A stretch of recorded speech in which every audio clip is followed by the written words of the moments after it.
Business को आगे बढ़ाने के लिए हमेशा नए नए तरीकों की तलाश रहती है। तो आज बात करते हैं कंसाइनमेंट अकाउंटिंग की, जो एक गेम चेंजर साबित हो सकता है। चलिए इस पावरफुल टूल को एकदम आसान भाषा में समझते हैं। जरा सोचिए, ये एक बहुत ही आम बिजनेस प्रॉब्लम है ना?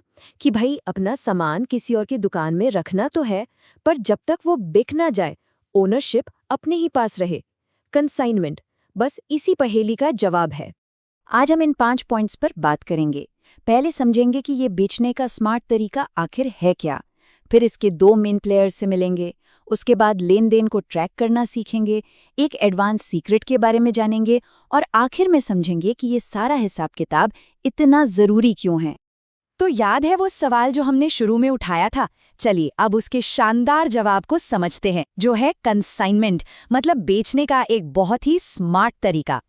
इसे ऐसे समझते हैं, एक तरफ है माल का मालिक, जिसे हम कहते हैं प्रेषक यानी कंसाइनर, और दूसरी तरफ है उसका भरोसेमंद एजेंट, जिसे कहते हैं परेषिती यानी कंसाइनी। और सबसे मजेदार बात यह है कि माल का असली मालिक हमेशा प्रेषक ही रहता है, जब तक कि वो बिक ना जाए।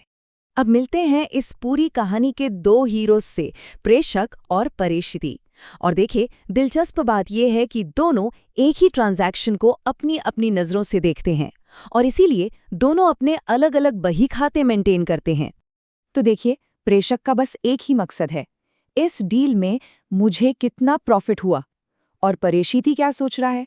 वो सोच रहा है, अच्छा मेरा कमीशन कितना बना और अब मुझे मालिक को कितने पैसे वापस देने हैं। एक तरह से दोनों के अकाउंट्स एक दूसरे की परछाई जैसे हैं, एक ही कहानी पर 2 अलग अलग नजरियों से। ठीक है, थ्योरी काफी हो गई। चलिए अब एक्शन में आते हैं और समझते हैं कि ये माल और पैसे का पूरा सफर असल में दिखता कैसा है। हम एक नॉर्मल ट्रांजैक्शन के हर स्टेप को देखेंगे और जानेंगे कि दोनों की बुक्स में क्या एंट्रीज होती हैं। ये पूरी जर्नी 4 आसान स्टेप्स में होगी। पहले माल भेजा जाएगा, फिर रास्ते के कुछ खर्चे होंगे, फिर होगी असली बिक्री, और आखिर में मेहनत का फल यानी कमीशन कमाया जाएगा। और यहीं पर पहला ट्विस्ट आता है। देखिए, जब माल भेजा जाता है तो परेषिती के किताबों में कोई एंट्री नहीं होती, बिल्कुल जीरो। क्यों? सोचिए। अरे भाई, क्योंकि माल अभी भी प्रेषक का ही है। परेषिती के लिए तो ये बस दुकान में रखा हुआ स्टॉक है, उसकी अपनी खरीद नहीं। अब मान लीजिए परेषिती ने माल को दुकान तक लाने में कुछ पैसे खर्च किए, तो वो अपनी बुक में क्या लिखेगा? सिंपल, कि उसका कैश कम हो गया और ये पैसा उसे प्रेषक से वापस लेना है। वहीं दूसरी तरफ प्रेषक इसे अपने बिजनेस का खर्चा मानेगा और लिखेगा कि उसे ये पैसा परेषिती को देना है। देखा कैसे दोनों की कहानी एक दूसरे से जुड़ी हुई है? और अब आता है सबसे अच्छा मोमेंट, सेल। जैसे ही माल बिकता है, परेषिती के पास कैश आता है और वो अपनी बुक में लिखता है कि ये पैसा प्रेषक का है। और प्रेषक, अरे वाह, उसके लिए तो ये खुशखबरी है, ये उसकी कमाई है जो उसे अब परेषिती से लेनी है। और आखिर में परेषिती की मेहनत का फल, कमीशन, ये उसकी कमाई है। तो वो क्या करेगा?